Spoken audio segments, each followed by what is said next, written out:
In the 1990s, there was a phrase that became famous, WWJD, what would Jesus do? That particular phrase would have special meaning for me personally in 2007 when we were in the process of building our very first home of hope in Haiti. That home was going to be in southwest Haiti in a mountain village called Kpoux. So, July 18th, 2007, around noon, we had parked our car, we walked through a couple of rivers, and we walked up a mountain trail to the village of Kpoux. When I arrived there, I saw our home. It was in process of being built. It was right on the edge of the village, and the village only consisted of 2 other homes and a small church and school with open sides. As I looked at the school, I saw that there were a lot of people inside. Walking over to it, I looked and I saw a bunch of children. And I asked the pastor, so who are these children? And he said, well, you had said that you need 5 more boys for this home. You had said you already have 7, and so find some other children that would be vulnerable, that are orphans, that would need to be put into the family. So, these are the children. I walked into the school and I looked around and I saw that 22 of the children were girls. This was going to be a boys' home. My heart broke because I knew that immediately we were going to need to be sending 22 little girls back from where they had come. The pastor didn't help me in that he said, some of these children have walked 8 hours to be here this morning. We put the word out, children came.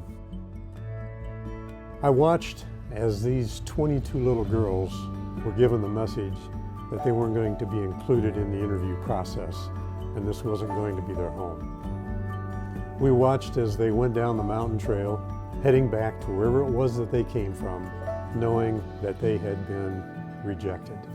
I looked at the 22 boys and knew at the end of the day there were going to be 17 of them going on that same trail, heading back to wherever it was that they came from. There would be only 5 boys that would be given the opportunity to be in this family at Kpoux called the LSM Home of Hope. It was a sad day. We went through the process. We found our 5 boys. They were happy. They were excited.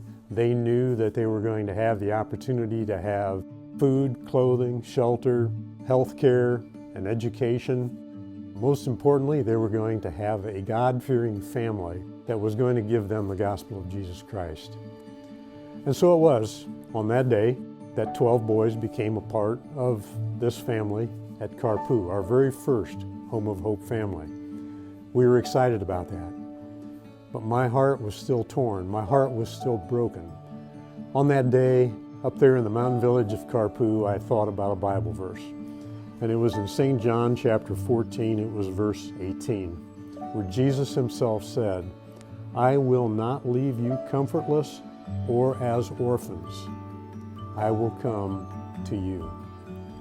And I thought about that verse where he said, I will not leave you as orphans, I will come to you. I thought, surely that can become a core value and a principle for Loving Shepherd Ministries as we consider what to do with the other children of Haiti who are highly vulnerable, who are orphaned, who are child slaves, who are looking for a family, who are waiting for the gospel. And I knew then that we'd be coming back. We would be coming back just as Jesus said he was coming back and that he wasn't going to leave them as orphans. If we were to have the mind of Christ, we would adopt that verse as our own core value and principle in doing orphan care in Haiti.